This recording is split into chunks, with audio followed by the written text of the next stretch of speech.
Welcome to the Wrestling with Success podcast. In this show, you'll learn how to use lessons used in sports so you can use failure as your secret weapon for success and succeed in the real world. Here's your host, former Division I All-American wrestler, former Division I head coach, husband, father, adventure seeker, and entrepreneur, Jim Harshaw. Welcome to another episode of Wrestling with Success. Today I bring you James Leath. James joined IMG Academy in 2015. As the head of leadership development, James develops and delivers curriculum for IMG Academy student athletes across 8 sports, and he presents to visiting teams, companies, and professional athletes. Leadership lessons that he teaches consist of communication skills, personal and group leadership, developing identity, and building team culture. James attended Fresno State University, where he received his BA in communication. During college, when he wasn't playing football, he was actually best known for being the beloved mascot of Fresno State, Time Out. After graduation, James went on to play quarterback for a semi-pro team in Fresno. With over 15 years of coaching experience and an MA in performance psychology, James is passionate about teaching athletes the tools that they need in order to be successful in life and in sport. A perfect guest for this show. If you don't have time to listen to the entire episode, or if you hear something you like but you don't have time to write it down, be sure to grab your free copy of the action plan from this episode, as well as access to action plans from every episode at jimharshawjr.com/action. James, welcome to the show. Jim, thanks for having me. I appreciate it. I'm excited. Likewise, you are just the perfect guest for this show. Everything I just read in your bio, it's we're talking about, the life lessons that you learn in sports and how you apply those in the real world. But first, can you tell us more about your background as an athlete? Let's see. So during high school, I was a multi-sport athlete. I did a lot of different sports. I wanted to help me become a better football player by, like wrestling. Taught me, you're a wrestler, so taught me balance. Baseball, hand-eye coordination, volleyball, all these sports I think kind of helped me out as wanting to be playing college. And I dreamed about playing college football. Really, that multi-sport high school experience was kind of kept me out of trouble. And to be honest, some things in football you just don't learn, or you need in football, you just don't learn out on the football field, on the gridiron. So all those things I talked about, basketball helped me with rebounds and kind of understanding timing, when to jump for these tip balls. And but I think the biggest thing it did is it kept me busy, and I didn't get in as much trouble as I think I probably would have, being as curious as I am. Went on to college. Sports does a lot for us. Well, I went on to college, and I thought I was going to play football. I got hurt, and career-ending injury, I thought at the time. But I overcame it and ended up playing for some semi-pro teams and some practice squads in the pros, and I got out with not huge injuries, but I got out just in time, I think. Awesome. And now you're with IMG Academy. For the listener who doesn't know what IMG Academy is, can you tell us? Yeah, so IMG is, I like to describe it as Hogwarts for athletes. Like, if you're familiar with Harry Potter, it's the athletes here are they're just phenomenal. They work hard. Their days are long. They're very they have their schedules. They're just packed full of stuff. But from 10 years old to the professional ranks, some of the guys that went in the first round of the NBA draft, I had the pleasure of working with over the last couple months. It's a middle school. It's a high school. Right now we're in summer camp mode. So we've got, 15,000 kids cycling through here over the next 8 or 9 weeks or so. And it's crazy. The high school, it has something like 1,000 students. And I think one of the things that separates and they're all athletes? 95% are athletes, which makes it very interesting in that, like, the high school football team is arguably the best team in the nation. Right now, I think it's ranked number 2 or number 1. But when you go to a high school football game here, there's 1,000 people in the stands. It's not like Texas or California, where I'm from, where the whole town shuts down and they go and they watch the game. But every kid here pretty much is a part of a sport. There's 8 sports here, and the normal day is they'll go to school at the beginning of the day up until 12. They'll have lunch, and then they'll go do their sport. When they're not practicing their sport or at a game, the thing that separates IMG from a lot of other schools that try to do things similar to us is called athletic and performance development. And underneath that umbrella is like every team has a strength coach. Every team has a mental conditioning coach. I have the pleasure of working with all the teams as the head of leadership development a couple times a semester, and then some teams on a more weekly basis. They also have nutritionists. They have athletic trainers. They really have everything that they need to put them on the right path in order to get a college scholarship or get some kind of pro contract. And yeah, so it's a lot of fun working here. So is it, I'm sure it's, by application only, and how does that work? Do you recruit, or their kids are there? I'm sure there are kids there from all over the country, but are they mostly in Florida, or because you're in Tampa? But I mean, tell me about that. So we do a lot of recruiting, but a lot of kids just want to come here. We have kids from 80 different countries, all over the world, tons of different languages, and the football team. So we have, 10 to 15% are on scholarship as far as like all the sports. I don't know how it's broken down. We don't advertise that, or the kids don't tell them, look, I'm on scholarship, because it costs, I think, like $80,000 to come here for 1 year. Wow. And our top sponsors are Gatorade, Under Armour. I don't mean to sound like a commercial, but like it's pretty neat. This is great. This is what I want. This is what the listener wants. We want to hear the nuts and bolts. Yeah. So we get kids from all over. We don't get a ton of local kids, although people will move here and just so that their child can go to IMG. But one of the neat things about working here is there's people from all over the world. And especially during summer camp, you get these parents that come in and you get to meet with them. And I don't just deal with youth athletes. The professional athletes come in. We've got NFL guys, NBA guys, Major League Baseball guys, and women too, professional track stars training for the Olympics. They're just walking around. This last weekend, Cam Newton was walking the halls. He had a 7-on-7 tournament, skills tournament here. And what's really neat is that I keep saying that, but it's just, there's so many things about IMG, is it's a closed campus. And so when a professional athlete comes on campus, they're not getting mobbed by the media. They're getting mobbed by the kids, but they like that.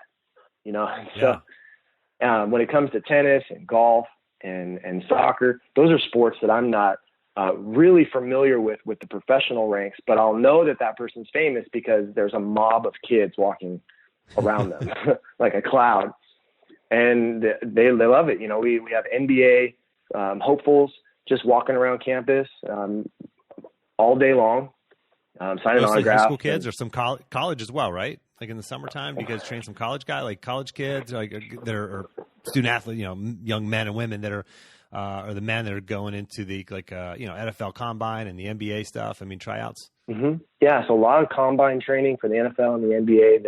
The NBA, of course, the draft was just a couple days ago. We had a couple guys go from there, but we had, I think, 15 NBA guys or future NBA guys train here. I do a lot of the social media training, the press conferences, making sure that they are comfortable in front of the camera, helping them answer questions that they're going to get asked over and over about mistakes that they made in college. And then just how to be a leader on a new team, how to kind of differentiate themselves from just like the typical rookie that comes in and is lost. So try to give them some skills in order to get them on the right foot, teaching them financial leadership, how to kind of build a brand, because they're overnight millionaires, these guys. Right. Yeah. I don't know if I would have known how to handle that when I was that age. Luckily, I didn't have to face that kind of challenge, become an overnight millionaire from wrestling. Yeah. But so what you guys are teaching, I think, is so interesting, because I'm a big, big believer in the value of the lessons that we learn in sports, and I preach it and talk about it on all these podcast episodes, and so do my guests. Mm-hmm. Mm-hmm. But a lot of times former athletes don't realize the training that they have. They don't realize these lessons that they've learned because they weren't really formalized. It sounds like you guys are formalizing that. You guys are teaching leadership. I mean, we become better leaders just by participating in athletics, and especially if you become a team captain. And I mean, you just experience that. But you guys are really formalizing that and pointing it out and structuring it. I mean, what do you do? I say you're the head of leadership development. I mean, what kind of things do you do, and how do you work with the student athletes? That's a great question. Have you ever seen Whose Line Is It Anyway? Oh yeah. Okay, so we do a lot of that. We play a lot of games. Really? The thing about leadership, show, by the way. It's so much fun, But the thing about leadership is it's very hard to teach, and it's hard to. You can't go up to someone, hey, man, how's your leadership? That doesn't make any sense. Right. But you can ask them, hey, tell me about the last time you failed. What did you learn from that? And when you get them in a class, I'll get let's say, men's basketball. I'll get 15 young athletes for 7 weeks. I'll see them for an hour a week. And they'll come in and they're in a classroom setting, except we have couches in my classroom. That's where everybody sits. And now I have to teach them leadership. Well, without any kind of adversity, without anything to overcome, leadership is just kind of absence. When you have a mediocre team that isn't going to playoffs and the seniors are checked out, you can yell, step up until the cows come home. It's not necessary. And so what we do is we put them in awkward, kind of hard situations using improv, using peer pressure as something that makes them feel uncomfortable. So we'll put them in these word games, and they've got to figure out how to get out of it using their mind. We'll give them 4 or 5 items, and they have to create a game within 3 minutes, and then teach the class how to play that game, and then play that game. And through that, you'll see kind of who the leaders are. The thought leaders, the ones that are like, okay, let's use this for this, and oh no, let's do that. But what I'll do is I'll give them some direction. I'll say, look, there's no bad ideas. If somebody throws in an idea, figure out how to use that idea instead of just saying no all the time. And again, that's from improv. The main rule in improv is yes and. So you accept whatever's given to you, and then you add to it. Imagine teaching a group of soccer players the value of yes and now no matter what happens on the soccer field, they're going to be successful because they're like, okay, great job, good pass. And they just accept it. You can't just be like, time out. All right, here's what I was going to do, bro. I was going to go around this guy. Like, no, you can't do that. You have to just accept the same thing in basketball. And so the art of improv is something that we really value here as far as teaching leadership. Well, we do have this thing called the high performance mindset that is specific to IMG. And what's really cool about doing leadership at IMG and having a performance background is there's a ton of mental conditioning type stuff that I don't have to worry about. I don't have to teach because we have a team of mental conditioning coaches that teaches things like concentration and confidence and attitude and adaptability. So I get to focus on these intangibles, things like identity, things like how you connect to your team, how you communicate with your coaches, your critics, your teammates, how you communicate with recruiters. Where do you find inspiration? What lights your fire? And then ultimately empowering them to go off and be leaders.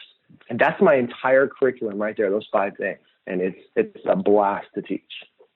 Say those 5 things again. So it was identity, connection, communication, which in communication, you've got 3 things. You've got nonverbal communication, body language. You've got verbal communication, tone and volume. And you've got digital communication, which is social media and interview preparation, which I could spend weeks on just that kind of stuff. But we'll throw up these guys and these girls on a stage and just annihilate them with questions and get them really uncomfortable. But then what happens is they realize, oh, I know the answers. I just have to keep my composure. Yeah. You got to get comfortable being uncomfortable. It's one of the great things that athletics teaches us, but you're doing that with athletes in a different environment, helping them get comfortable being uncomfortable. Yeah. And we're doing it in a safe environment. Situation. So, it goes back to youth sports. Youth sports is a place where, we, unfortunately, as adults, we turn it into entertainment, and we don't value development as much as we now value winning and a winning record. Where it used to be like a real safe place. Like you can fail and be like, all right, try it a different way. And now it's like, there's barely any time to practice. Well, here at IMG, what we do is we put them up on a stage and they'll fail miserably and we'll clap. Good job, man. Let's try it again. That was funny. But when you want to create a team culture, I've always said you need two things. You need a common language, so that we can communicate properly, and it can be made up words or whatever. The other thing is you need inside jokes. And the teams that have those inside jokes that are specific to that season and they're having a lot of fun, turns out they win a lot more because they're just having a good time. I'm from Fresno State, and we won the College World Series a couple years ago. We weren't supposed to. We were not that good. But the thing is when I was watching them play, they didn't even win league that year. During the entire series, they were just having a ball. Just fun, like making fun of it. Like they're throwing things at each other, and it's all like in good fun. But I talked to some of the players afterwards. I'm like, what was the difference maker? And they said, you know what? We just never felt the pressure. We just had fun. We just had all these inside jokes and, things that they would yell at each other and, nobody else would know what it meant, but that one center fielder would start laughing. It's fun, Yeah, that's interesting. Yeah. You see a lot of the most successful teams are having fun. And I think that carries over into the real world too. If you can create the right culture in your company or in your, if you're a coach, could be on your team, or if you're a teacher in your classroom, if you're an entrepreneur in your company or a manager or a leader in your company, you can create that in your company. I think that's really important. You're here because you want to learn. You want to make the most of your time working out or driving or whatever else it is you're doing right now. And I'm like you. I learn a ton from listening to great shows, but I don't always remember everything that I learned. Sometimes I don't even get a chance to listen all the way through the episode, so it's almost like I'm wasting my time because I'm not putting this stuff into action. As a listener of Wrestling with Success, you don't have to worry about that because I create an action plan for you for every single episode, including this one. So you can maximize your time and use the actionable, practical advice to help you get clear and stay focused on exactly what you need to do to achieve the life you want to live. Just go to JimHarshawJr.com/action to get instant access to the action plan from today's guest and every other guest who's been on Wrestling with Success. That's JimHarshawJr.com/action. And one of the other things you talked about, James, that I think that I know for a fact that it's not just young student athletes that struggle with identity. It's adults, okay? It's especially adults that were, guys like us that were athletes at one point, and then we graduate. We were somebody, right? I don't care what level of athlete you were. When you're on a team, you feel special. You feel part of something, right? And then you graduate, and now you've got to go out into the real world. And a lot of times that culture and that feeling of being part of something important and part of a team just isn't there, right? So we lose focus. We're not clear on our goals. Right. So we're not sure what exactly to focus on. And that's such a hard part for anybody, let alone former athletes. So how do you work on the identity piece? What kind of things do you do with student athletes? And maybe, I don't know if some of it's relevant for the listener as well and in our lives that we could implement in terms of identity. That's a great question. Let me just answer with this. Identity is fluid. The way we teach identity, the way we want to know, okay, here's my job. This is what I'm going to do for the next 40 years. No, it's not going to happen. Here's what you're going to do for the next 3 years. Because that's about as far as you, when someone asks me, what are you going to do in 5 years? Like, I have no idea. 5 years ago, I was in a completely different world than when I am right now. I would have never told you, I'm going to move across the country. My wife's going to live in California while I'm in Florida working at this amazing facility for athletes. There's no way I could have predicted that. I can tell you this, though. Like, when I got to college, I was invited to walk on. And a few weeks in, I tore up my knee pretty bad. And my identity as a football player was in total jeopardy. I realized that my chances of playing in college were over. And I was devastated. That's all I was. I was a football player. When I wrestled, I was a football player wrestling. When I played basketball, I was a football player playing basketball. Being a football player, it was synonymous to me with being a man. And that's dangerous because that's not accurate. You can be a football player and be whatever. And so, but because I wasn't playing football anymore, I lost my identity. I was lost. And then I started coaching, and I saw how those kids looked up to me and how teaching kind of gave me a sense of purpose. And all that effort that I was putting into playing ball, I channeled it into coaching, reading books on how to motivate and how to teach kids. And then a few years later, I tried out for a semi-pro team. I made it. I spent some time, doing with some professional teams. And for me, I worked my tail off, and I was named starting quarterback, first time in my adult football career. And that same day, I found out that my brother died, my only brother, my younger brother. And jeez, yeah, the last thing he told, I talked to him about. He had went to one of my practices, and he was in jail. And he said, "Jimmy, if you were my coach, I would not be in jail right now." Because he saw the difference that I was making. And that was it. I never played football again. I was like, done. And when I heard that he had passed away, I hung up my cleats and I became a coach. And my life turned into, how do I pass on all the lessons that I've learned and that I learned through my brother Monty, who made a ton of the wrong decisions? How do I pass it on to the next generation? And that's been the reoccurring theme in my life. I've been a sales manager at a tech company. I've been a special ed teacher. I've been an English teacher. I've been a college professor. Now I'm the head of leadership at IMG Academy. Whatever I do, it's focused around how can I help the next group coming through. And that's my identity. However I do that, whether it's through a podcast, a blog, becoming a big brother, big sister. My wife and I fostered some kids a few years ago. However I do that, my identity is not in my job. It's in what I do with my life. And it's always going to change.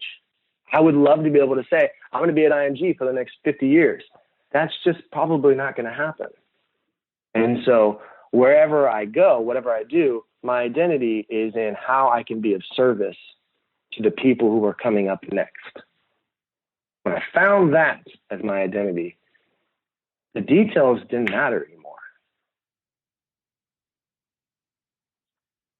Yeah. Wow, that's powerful. I don't even know what to say. So you found your purpose. You have your passion, and you obviously had this tragic crucible experience happen in your life that you reflect back on, and that probably, I imagine, it drives you on. Maybe you don't think about it, when you're standing in front of a group of students every single day, but I mean, I imagine it's something you think about often that drives you and keeps you focused and keeps pushing you, even when you don't want to do it, Yeah. I think where a lot of people go wrong is their purpose is their position. So they have this title. I'm the head coach. I'm the CEO. I'm this. If your purpose is your position, you got to know those positions, they don't last. Companies come and go. Positions come and go. I was a sales manager for a tech company, and I worked really hard to kind of automate a lot of stuff. And I did so well that one day my boss came up to me and said, "We don't need you anymore." I'm like, "But I created all these systems." He goes, "Yeah, thanks." But you literally worked yourself out of a job. Maybe, do you want to be a sales rep? Like, no, I got to go find something else. And so that was the end of my sales manager career. And so you have no idea what's next. And if you put all of your identity in what's on your business card, chances are you're going to be very disappointed. And the thing is it's going to change as we grow. And so I try to teach the athletes that, especially when they're in transition to go into a professional career. They're ending their NFL career, which goes by in a flash there. And NFL, NBA, it's over really fast. There's like 1,600 people plus in the NFL as active football players. And every year, hundreds of them retire and move on.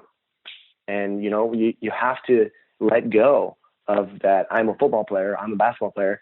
And you have the next, 40, 50 years of your life to live. You can't live in the shadows of what you used to do. Yeah, what a great lesson. What a great lesson. I mean, so many former athletes, again, you don't even have to be an NFL or a professional athlete or a high level athlete to have experienced that. You have this identity tied to what you did. And then, especially when, I'm 40, I just hit 40 this year. And it's like so many guys my age that I talk to, they struggle with their identity and what their purpose is and what their passion is, and I've actually made a point recently to reach out to a lot of, guys who are listening to my podcast and subscribe to my email list. And I've just picked up the phone and talked to quite a few of them recently. And this is it. They struggle with figuring out what are the right goals, and they struggle with staying focused at work and at home because they don't even know what to focus on because they're not clear on what their purpose is anymore. And so it's not even just about, it's not about just setting the goal. It's like, well, what's my purpose first? What's my passion? What drives me? What motivates me? Like you mentioned at one point, you said, where do you find inspiration? And it's like, no, so few people actually ask themselves that question. Where do you find inspiration? And I have a program I called Reveal Your Path. It's a 4-week program. I help former athletes get clear on their goals and so they can stay focused and take massive action and lead a better life. And the first step, the first piece, the first part is figuring out what your values are. Like what's even important to you. And once you figure that out, then you build the goals on top of that. You don't just start setting goals. You set goals on top of what inspires you and what motivates you. Is it your family? Is it money? Is it education? Is it travel and adventure? It's figuring out these things and then building a life around those. And you can be fulfilled being a janitor, or you can be fulfilled being a CEO, or anywhere in between. So I think it's an important step to take, and it's fascinating to me, James, that you're teaching this to young student athletes, and it's such an important thing that just goes missing from the educational experience of athletics. So it's good work that you're doing. Thanks. I enjoy it. You asked about how do you find inspiration. It's very easy. Go serve. Go be valuable. Go add value to some organization without any kind of monetary gain. Go and help. I can tell you, I've worked with some NFL coaches, some college coaches, and what's interesting, the reoccurring theme that I hear, they can't wait to retire so they can coach youth football.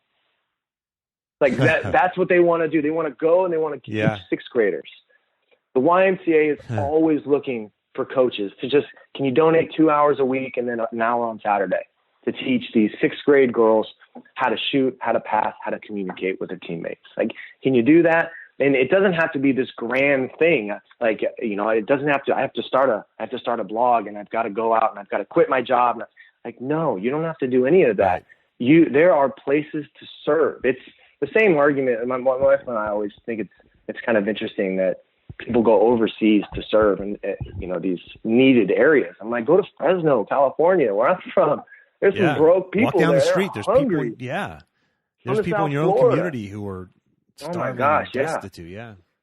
Go across the street. There's so many things. And so, then people, they'll struggle. They're like, I just don't have any motivation. You know who doesn't need motivation? People who are successful. People who have asked them the questions that you just asked. And that said, people don't ask themselves, what are their values? Like, I don't need motivation. I wake up because I'm excited to come to work. I don't need to be reminded to work out. I like looking the way I look, and I like feeling the way I look. So I don't need motivation. I need a system. Make it easy. The guy you had, I listened to one of your podcasts this morning, the guy who gained a bunch of weight and then lost it, like episode 52 or 53. Manning, Fit to Fat to Fit, 53. Yeah, he's talking about systems. It's not difficult to cook. I did a bodybuilding competition a couple years ago, and my wife and we did it together. And on Sunday afternoon, for an hour, we just cooked a bunch of chicken and some broccoli and got some rice ready. Boom, lunch and dinner up until Thursday. And it's easy. And so I think we get a little off track. But when you need to build motivation, what you really need to do is just look at your systems. What time are you going to bed? If you want to wake up early, you got to go to bed sooner. Turn off your phone. Turn off your TV. Do things that set yourself up for failure. You can't go to bed at 1 o'clock and try to be waking up at 5:30. It's just not. You can't do it. Yeah. If you talk to people, like they know that if you ask them, but not enough people actually stop and identify and they evaluate their systems, right? Okay, why do I feel the way I do? Why do I not have motivation? Why am I overweight, or why am I tired, or why do I, why am I not motivated at work, or why is my relationship broken, or on and on and on, finances, etc. It's like, well, okay, hit the pause button on your life. Get off the treadmill of life and evaluate. Take the time to evaluate. And I'm a big proponent of people having coaches or being in a mastermind group, a group of people that can, give them feedback on their life and hold them accountable, and people they can, that can give them an objective view on their lives, because we have that as athletes, right? Mm-hmm. We have somebody who says, this, you got to change your diet, or you have to work on these techniques, or you've got to work on your conditioning, or you got to lift these weights, or you got to watch this film. We have somebody doing this because they're giving us they're an objective outside viewer trying to help us be great, be successful. I mean, whether it's making the starting lineup or making it to the pros, they're trying to help us. And now we are in the real world, and the stakes are way higher than trying to make your high school team. So James, what can the listener do? The former athlete listening, what can they do? I mean, any thoughts or tips or suggestions or advice on how they can best leverage what they learned as an athlete to be successful in the real world? The things that they learned, things that your student athletes are learning right now. What are the best things that the guys listening to this show that were athletes, 5, 10, 20, 30, 40 years ago even, what can they do today to really leverage those lessons to be successful in the real world? Man, that's a good question. I mean, if you were an athlete, then you have proof that you can face adversity and make it through to the other side. My wife, one time in the morning, she's like, "Hey, I just signed up for a marathon." I thought she said she signed me up for marathons. Like, that sucks. Okay, I'll do it. But man, because I'm an athlete and she doesn't identify as an athlete. So I'm like, it's a good challenge. She goes, no, it's me. We were watching Biggest Loser and some guy ran a marathon. So she signed up for a marathon. This woman couldn't run to the mailbox 100 feet away without stopping. Like, she was not a runner. Beautiful, amazing, confident, not a runner. She signed up. Like, I couldn't believe it. When she crossed that finish line 6 months later, she had something that no one could ever take from her. She'd run the race. She suffered. She wanted to quit. It even started raining towards the end. I mean, perfect circumstances, right? She persevered. That's success. And we go into the business world and we fail at a presentation. Well, maybe it's a preseason game. You're good. You didn't get fired. Right. If you got fired, well, okay, good. You got a better job coming up. But you learned. Yeah. Can you keep going when it hurts? And sports taught us that. We dealt with coaches that were bullies. We dealt with coaches that were too soft. We dealt with teammates that were so good that they could do anything and get away with it and still start on Friday night. Yeah. Or Saturday. Yeah. We see all those things in the real world. Yeah, absolutely. High school never ends. Popularity contests still go on. We call it the presidential race, but it's still a popularity contest. And so if you played sports, you already went through that. And you've dealt with critics. I would say I heard Mike Greeny say this 2 years ago, LeBron James. If LeBron James was walking on water, they'd be like, look he can't swim. Yeah. Like, they won't give him any credit. Zero credit. I mean, what we learned from that championship series is that the Warriors were just a little bit better than LeBron James, and then this year the James beat him. But the critics, they come at 10 years old, you're playing soccer. You've got people on the sideline telling you that you suck. I've got freshman tennis players who are playing in a private tournament and parents are telling them how terrible they are. Oof. And so they've had to deal with that. I mean, if you go to any youth sports events right now, there's going to be a guy you want to punch in the throat. At every single one. And I just posted on Twitter this morning it was like, I was being kind of facetious, like 0% of all complaints on a bad call in baseball have been overturned. But you look like an a-hole 100% of the time by yelling at the ump. Yep. Yeah. Amen to that. And then I get these kids in class, and we talk about communication. We talk about dealing with the critics, and 100% of the time, I wish my mom and dad would just shut up when I'm playing sports. I wish they wouldn't even come. They embarrass me. This is what all the kids are saying about their parents. I don't know a kid that doesn't have a bad experience with their parents on the way home from a youth game. Mm-hmm. It's just, and surveys show that kids, all they want their parents to do is the biggest thing that they enjoy hearing from their parents is, I enjoyed watching you play. Yep. They get the most satisfaction, fulfillment out of that. Yep. John O'Sullivan, one of my closest friends, he runs Changing the Game Project, and he based a whole business on that idea of just go and enjoy your child's childhood. They don't need two coaches. They already have one. And that coach is hanging by a thread. I would tell, yeah. I had a lot of expectations. I had more rules for the parents than I did for my players when I coach youth sports. Until the parents, like, if you want to talk to me about playing time, you're going to do it with your kid standing right next to you. And they're going to ask. Or you can come to practice and see why they're not playing. Choice is yours. But I'm not going to I won't talk to you about the game until 24 hours have passed, because emotions they just get too high. And most of the time we're not getting paid. I was a varsity football coach. You get paid $1,900 a year stipend. Comes out to like 30 cents an hour. And now you're going to yell at me because your son's not doing very well. Right. Your son's asking the wrong question. How do I get more playing time? It's, what should I be doing in order to be better so that you'll play me? Yeah, that's that accountability that we learn from athletics, that we as parents and we as adults and leaders, mentors in our own community, we need to recognize that and understand the value of those lessons that we learned in sports.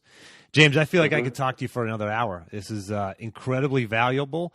I know the listener got a ton out of this, whether the listener is a coach or a weekend warrior or a business leader or anything in between. I know that everybody got a ton out of this. I got a ton out of it. I'm going to have a ton of quotes and everything else in the action plan. So for the listener, check out the action plan, cool. JimHarshawJr.com/action. And I'm going to put a lot of bullet points and quotes and different things that James said here in that action plan. James, I appreciate you coming on the show. Tell the listener where they can find you online. I know you write a blog. Where can we find you online, social media, et cetera, otherwise? Okay. So every Sunday I send out a thing called Coach's Notes, and it's just my observations of the world of youth sports and adult sports, and really just leadership type stuff. That's at James Leath, Leat as in Tom, H as in house.com. And all my stuff is there. I mean, Twitter, Instagram, it's all just at James Leath. Just keep it real simple. Excellent. And for the listener, again, I'll have a link. I'll have links to that in the action plan for this episode. So, James, I can't tell you how much I appreciate you coming on the show. Thanks so much. Yeah, thanks for having me, Jim. It's a pleasure. And for the listener, if you got value out of this, I do these episodes. Obviously, it's all for free. I appreciate if you go to iTunes and give me a rating and review. So iTunes, basically, their ranking algorithm is based on subscriptions and downloads to the show, but also ratings and reviews. So if you can go to iTunes, just search for Wrestling with Success and find the show and leave me a rating and review. I'd appreciate it very much. That would be payment enough for putting these episodes out. And until next time, just like when you were an athlete, take the time to get clear on your goals and embrace failure as a stepping stone on your path to success.